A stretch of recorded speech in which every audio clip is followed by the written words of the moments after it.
We find ourselves looking out across the Irish Sea from the Cambrian coast of North Wales. A lovely place where the cool, salty air brings a quiet tranquility only interrupted by two noises: the persistent and noisy seagulls, and the whistles of the many steam railways.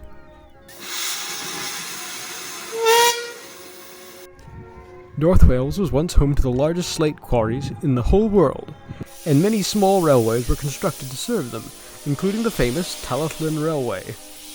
I am Isambard Inkblot, a horse made of ink, and I am here in Talyllyn, Wales, with my subordinate, Rocky. I have rented these television cameras, and I aim to film a documentary.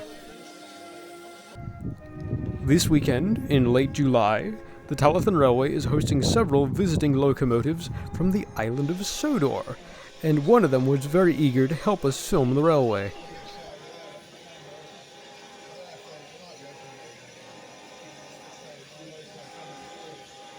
This is Peter Sam, and he was just bursting with excitement at being on camera. Steady on, you.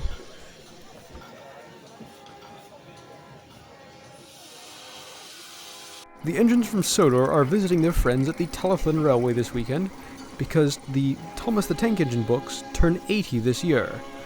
The author who wrote the original Railway series books, the Reverend Wilbert Awdry, was a volunteer on the Talithan Railway, and in his later books, a narrow gauge railway appeared which bears a striking resemblance to the Talithan Railway. What a fun coincidence. The Talithan Railway in Wales and the Skarloey Railway on Sodor are so similar, in fact, that it allows them to visit each other on occasion. Quite a few engines came to visit us, but I'm sure we'll see them all later. Come along, Peter Sam, right away. I need stock footage of the train going up the valley.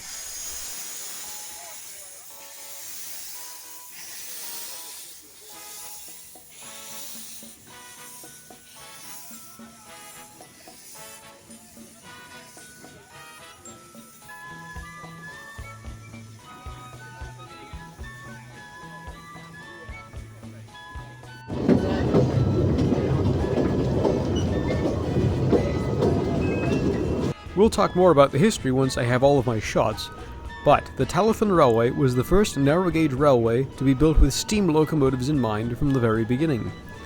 All other narrow-gauge railways used horses.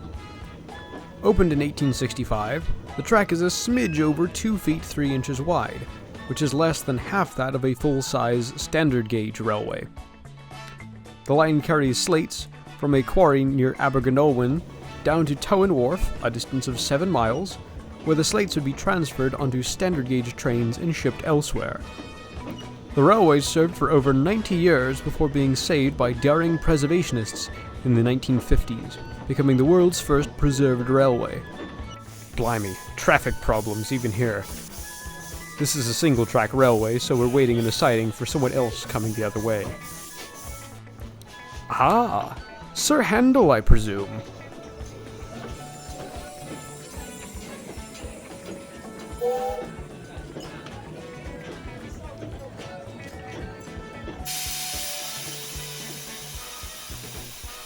We're moving off again. I wonder how that film is coming along.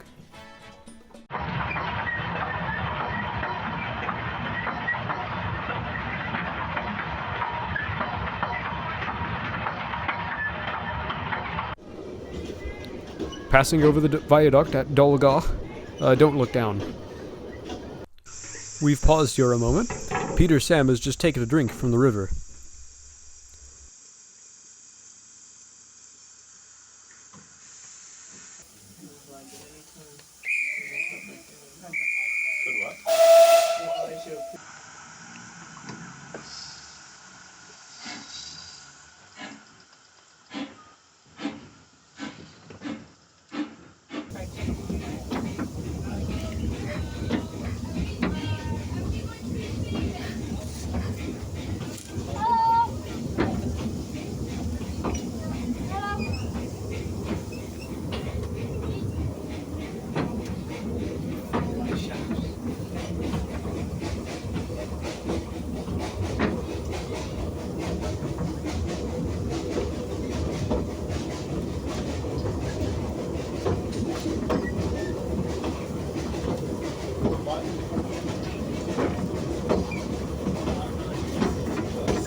Oh, we've reached the end of the line.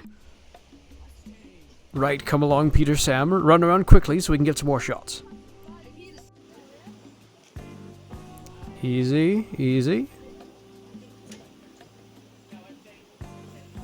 A little more. Stop. Good boy. Oh, another train's crossing us. Say, Rocky, don't you know this one?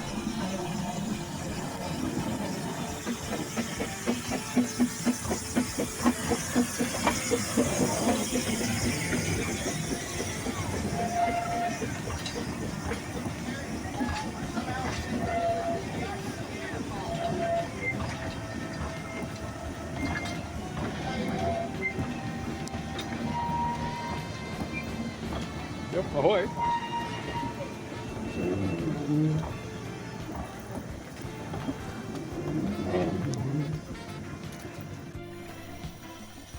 Oh, here we are back at Wharf Station. Another Sodor guest. This is Duke the Lost Engine. Oh, he's not lost anymore, though. I found him. He's here, isn't he? Unfortunately, the Mid-Sodor Railway's track is 4 inches different from the Skarloey Railway. Duke had to bring his own track with him. I suppose Sir Handel and Peter Sam were easier to modify. Still, the old gentleman, oldest engine working on Sodor I do believe, clocked 14 miles going back and forth just on this stretch of track.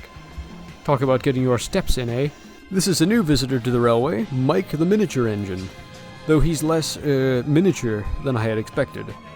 He runs on a track gauge of 15 inches and is a 1/3 scale model. If he were full size, he would be one of the largest locomotives in Britain.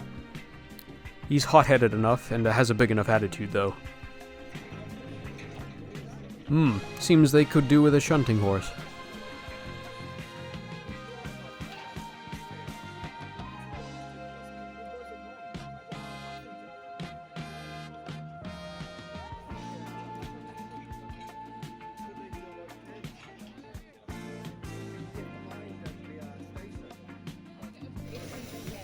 Ah, at last! Someone I can relate to. Here's a distinguished fellow, Sir Handel.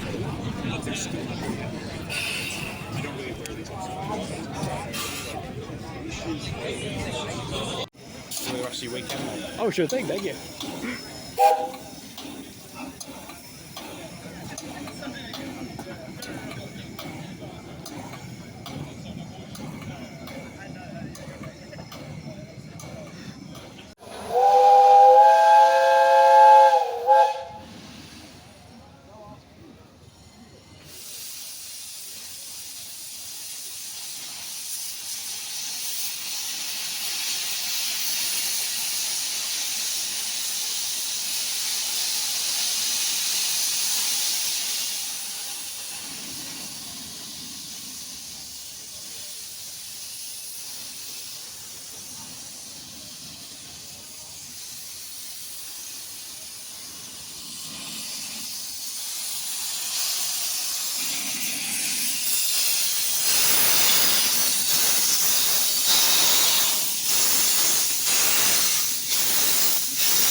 Hello! Hello!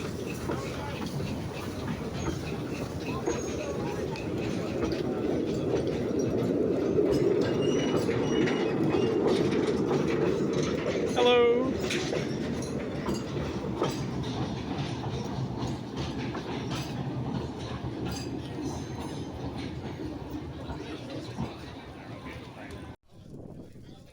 Oh, what's this? Oh, a duel! How very delightful!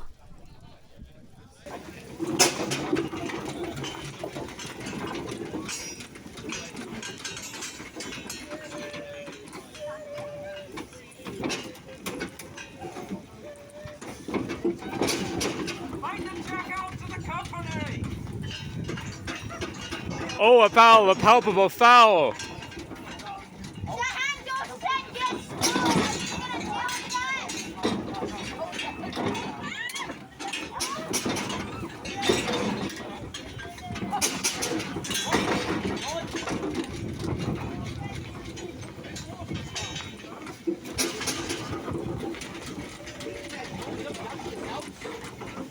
Oh, money is the curse of all modern sports.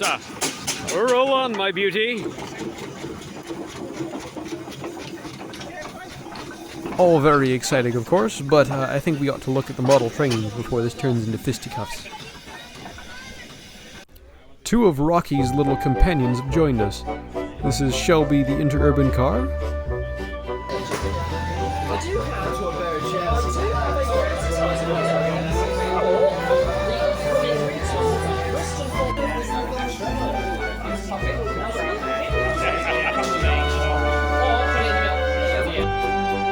And Saddle Tank Sally.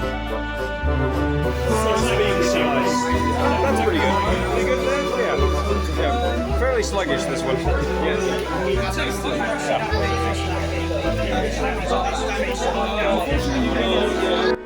A truly amazing array of custom models were on show, running on a communal model railway, which allowed us a chance to see people's trains running.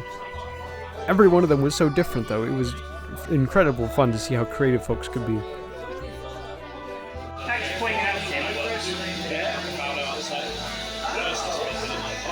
When you meet Kid Friction, do like Mr. Kelly. Get out your roller bearings and be a roller freight, roller freight, roller freight, roller freight, roller freight, roller freight, roller freight, roller freight, roller freight.